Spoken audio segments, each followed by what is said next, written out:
La MPI est l'Association pour la promotion de l'industrie martiniquaise. Elle existe donc depuis bientôt 46 ans. Elle regroupe la majorité des entreprises à caractère industriel qui existent en Martinique. Son objet, c'est de défendre bien évidemment les intérêts de l'industrie en Martinique. L'industrie martiniquaise, bien sûr, doit faire face à un certain nombre de handicaps, des handicaps structurels, comme par exemple l'éloignement de nos matières premières, de nos sources d'approvisionnement. L'industrie martiniquaise est soumise au problème des coûts de main-d'œuvre qui sont importants, qui pèsent davantage pour un industriel que pour, par exemple, un entrepreneur qui serait dans les services, parce que nous avons un problème de taille de marché qui fait que nous ne pouvons pas fabriquer en volume suffisant pour pouvoir, disons, vraiment amortir de façon intéressante nos coûts fixes. Et quand en plus se rajoutent effectivement les coûts de main-d'œuvre, ça devient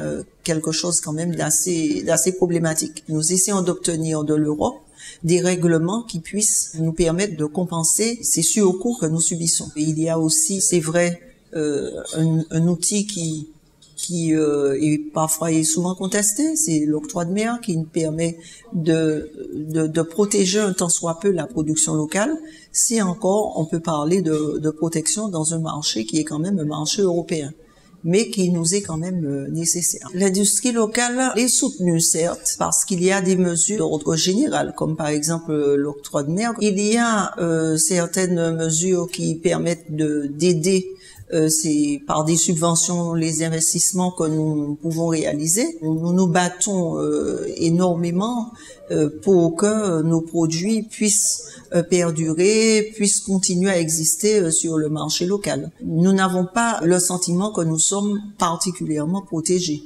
Nous aurions bien évidemment souhaité davantage, surtout quand on voit ce qui se passe dans la Caraïbe qui n'est pas francophone, quand on voit le degré de protection que ces pays ont, disons, à l'entrée de leur territoire, on comprend, on les envie bien sûr, mais bon, on est dans un autre contexte et on doit faire avec ce que nous avons.